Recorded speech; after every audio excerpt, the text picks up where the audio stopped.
आज की इस चर्चा में हम एक ऐसी कहानी पर बात करेंगे जो सीधे दिल पर वार करती है। चिरैया ये सिर्फ एक नाम नहीं है, ये ट्रॉमा, धोखे और अपने हक के लिए आवाज उठाने का एक बेहद गहरा सफर है। आइए देखते हैं कि कैसे हमारा समाज ऐसी घिनौनी परिस्थितियों में अनजाने में ही सही पर एक मुजरिम बन जाता है और वहां से बच निकलने की जद्दोजहद आखिर कैसी होती है। शुरुआत में ही कहानी एक बहुत बड़ा कंट्रास्ट हमारे सामने रखती है। हम सब ने आमतौर पर देखा है कि एक नई नवेली दुल्हन कितने हजारों सपने लेकर अपने नए घर की दहलीज पार करती है, लेकिन क्या हो अगर वो सारे सपने शादी की पहली रात एक भयानक दुष्स्वप्न में बदल जाएं। ये सोर्स मटेरियल शुरू होते ही झकझोर कर रख देता है, जहां एक खूबसूरत शुरुआत अचानक रूह कपा देने वाले डर में तब्दील हो जाती है। पहला भाग, खुशियों का दिखावा और विपरीत विचारधाराएं। आखिर उस खौफनाक रात तक बात पहुंची ही कैसे? इसे समझने के लिए पहले इन किरदारों और उनकी सोच को जानना जरूरी है। यहाँ दो लोगों के बीच का अंतर बिल्कुल साफ दिखता है। एक तरफ है पूजा, जिन्होंने इंग्लिश ऑनर्स किया है। वो आत्मविश्वास से भरी, मॉडर्न और बेबाक लड़की हैं। वहीं दूसरी तरफ है कमलेश, जो घर की ट्रेडिशनल और थोड़ी सख्त जेठानी है, जिन्होंने अपने देवर अरुण को बिल्कुल एक सगे बेटे की तरह पाला है। पूजा का ये आजाद अंदाज और नई सोच कमलेश को शुरू में बिल्कुल रस नहीं आती, पर बेटे जैसे देवर की खुशी के आगे उन्हें मन मारकर झुकना ही पड़ता है। अब यहाँ घटनाएं देखिए कितनी तेजी से घटती हैं। पहली मुलाकात में पूजा का गाना सबका दिल जीत लेता है और झटपट सगाई हो जाती है। पर असली बवाल तब होता है जब कमलेश पूजा को एक सड़क प्रदर्शन में हिस्सा लेते देखती हैं और गुस्से में आकर सगाई की अंगूठी वापस निकाल लेती हैं। हालांकि जब पूजा बिना डरे अपनी सच्चाई पर अड़ी रहती है तो कमलेश को उसकी इस ईमानदारी का सम्मान करना पड़ता है और फिर जल्दबाजी में शादी की रस्में पूरी कर दी जाती हैं। ये देखिए, बिना ठीक से जाने कि आखिर सामने वाला इंसान है कैसा, कितनी जल्दी एक जिंदगी बदल देने वाला फैसला थोप दिया जाता है। और आघात, शादी की चमक दमक के बाद जब सच्चाई सामने आती है तो लगता है जैसे पैरों तले जमीन खिसक गई हो। यहां से शुरू होता है असली ट्रॉमा। शादी के दिन पूजा की तबीयत सच में बहुत खराब थी, तेज बुखार और बदन दर्द। जब सुहाग रात का वक्त आता है तो वो बहुत साफ शब्दों में आराम मांगती है और इनकार करती है।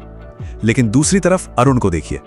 अपने अहंकार और अंधी हवस में चूर अरुण उसकी तमाम मिन्नतों को ऐसे अनसुना कर देता है जैसे उनका कोई वजूद ही ना हो।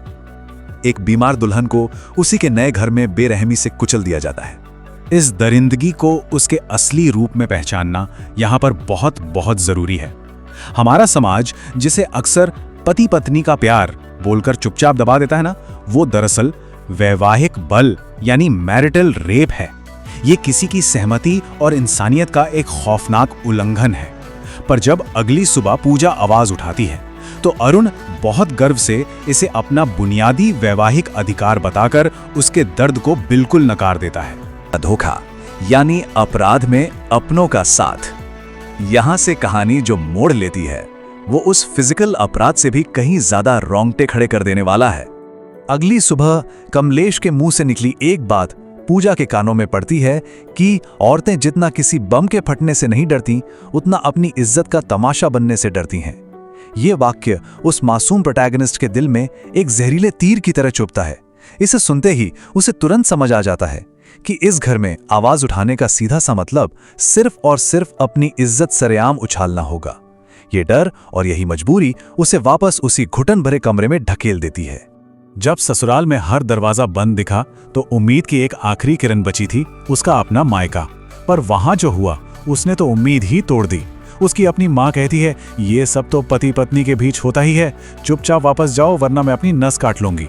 सोचकर देखिए, अपनी ही बेटी का दर्द समझने के बजाय एक माँ अपनी गरीबी और जज्बाती ब्लैकमेल का सहारा लेकर उसे वापस उसी दरिंदे के पास लौटने पर मजबूर कर देती है। इस घुटन से बचने की आखिरी कोशिश में पूजा अकेले रास्ते से भाग निकलती है, पर एक सुनसान पार्क में कमलेश उसे ढूंढ ही लेती है।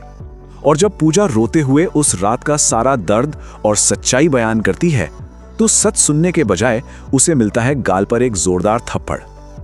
ये थप्पड़ दरअसल कमलेश के उस अंधे विश्वास और इनकार का प्रतीक है जो सच्चाई को किसी हालत में देखना ही नहीं चाहता। सब्र का बांध टूटना।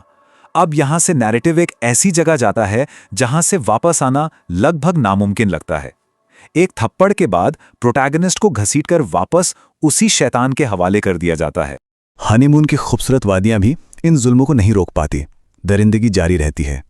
बचने के लिए पूजा एक झूठ बोलती है कि उसके पीरियड शुरू हो गए हैं, लेकिन अरुण का जानवरपन इस हद तक बढ़ चुका है कि वो दरवाज़ा पीटने लगता है ताकि वो अंदर आकर खुद चेक कर सके। तभी उस बंद बाथरूम में डर से कांपती पूजा की नज़र वहां रखी एक ब्लेड पर पड़ती है।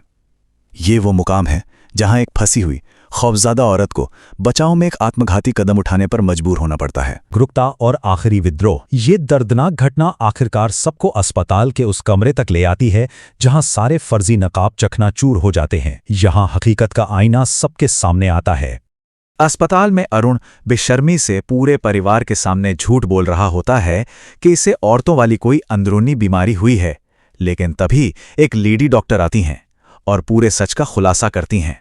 गहरे कट्स, बहुत ज्यादा खून बहना और एक बुरी तरह से टूट चुकी रूह, ये वो सच था जिसने बाहर आते ही एक झटके में कमलेश की पूरी दुनिया और उनके विश्वास की बुनियाद को हिलाकर रख दिया। ये पूरी कहानी का सबसे गहरा और भावुक टर्निंग पॉइंट है। कमलेश डॉक्टर की बात सुनने के बाद उस रात को अकेले अपने बाथरूम में वही ब्लेड उठाती हैं और अपने हाथ पर वैसा ही एक कट लगाने की कोशिश करती हैं, पर ब्लेड की हल्की सी चुभन होते ही उनका हाथ डर से कांप जाता है और वो उसे फेंक देती हैं। और तब उस एक पल में उन्हें एहसास होता है कि एक 21 साल की मासूम सी लड़की ने आखिर किस हद का दर्द और खौफ बर्दाश्त किया होगा।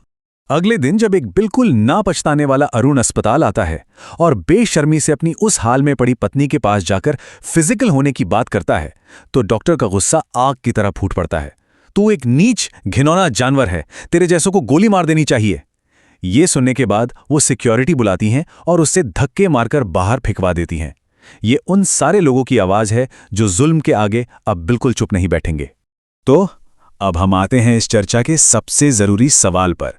जब पूजा मौत के मुंह से वापस लौट आई है और जो कमलेश कल तक उसके खिलाफ थी वो आज सच्चाई समझकर उसके साथ खड़ी है, तो अगला कदम आखिर क्या होना चाहिए?